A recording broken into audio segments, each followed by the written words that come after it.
नागपूर लोकसभा निवडणुकीमध्ये केंद्रीय मंत्री नितीन गडकरी यांनी तिसऱ्यांदा निवडणूक जिंकत विजयाची हॅट्रिक केलेली आहे। गडकरींविरोधात पराभूत झालेले काँग्रेसचे उमेदवार विकास ठाकरे यांनी मात्र कडवी झुंज दिली। नितीन गडकरी यांच्या 5 लाखांच्या मताधिक्याने निवडून येणार या दाव्याला खोडून काढत मताधिक्याच्या टक्केवारीचं प्रमाण कमी केलंय, अशी प्रतिक्रिया आमदार विकास ठाकरे यांनी दिली आहे आणि याबाबत त्यांच्याशी संवाद साधलेला आहे आपले प्रतिनिधी ज्ञानेश्वर पवार यांनी। केंद्रीय मंत्री नितीन गडकरी यांचा विजय झाला। आपल्यासोबत त्यांच्या विरोधात उभे असलेले काँग्रेस उमेदवार विकास ठाकरे आहेत। भाऊ, काय सांगाल, काय विश्लेषण केलं या निवडणुकीचं विश्लेषण काय, निकाल लागला आणि आम्ही 1,37,000 पराभूत झालो। मागच्या वेळेस पराभव हा 2,18,000 होता आणि आमच्या समोरच्या उमेदवारांनी घोषणा केली होती की ते 5 लाखांनी निवडून येणार आहे।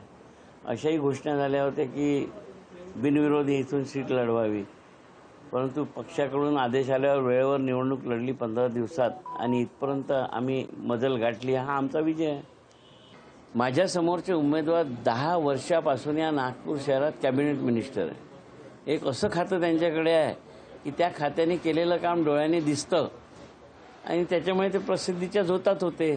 त्याच्या व्यतिरिक्त ते सातत्यानं जे कामं करतात आणि म्हणूनच त्यांना अपेक्षा होती ना की आपण इतक्या मोठ्या मताधिकाने 5 लाखांनी लोकांनी निवडून द्यावं, परंतु लोकांनी 1,37,000 दिलं।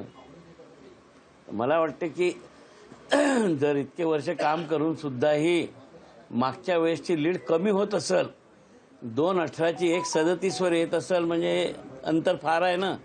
तर याचं कारण त्यांनी शोधायला पाहिजे की आपण सातत्यानं 10 वर्ष लोकांच्या संपर्कात आहोत, आपण लोकांसाठी इतके कामं राबवतो आणि त्यानंतरही आपलं मताधिक्य मागच्या पहिल्या 2014मध्ये 2,85 होतं, मग 2,18 झालं आणि आता 1,37 झालं डायरेक्ट।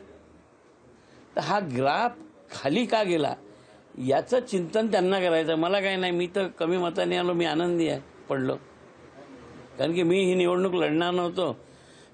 पक्षाने मला उमेदवारी दिली वेळेवर आणि मग मी निवडणूक लढलो। जर मी पूर्वतयारी केली असती या निवडणुकीची तर मी बाकीच्या मतदारसंघामध्ये मागे लागलो, तिला मला वेळ मिळाला असता काय।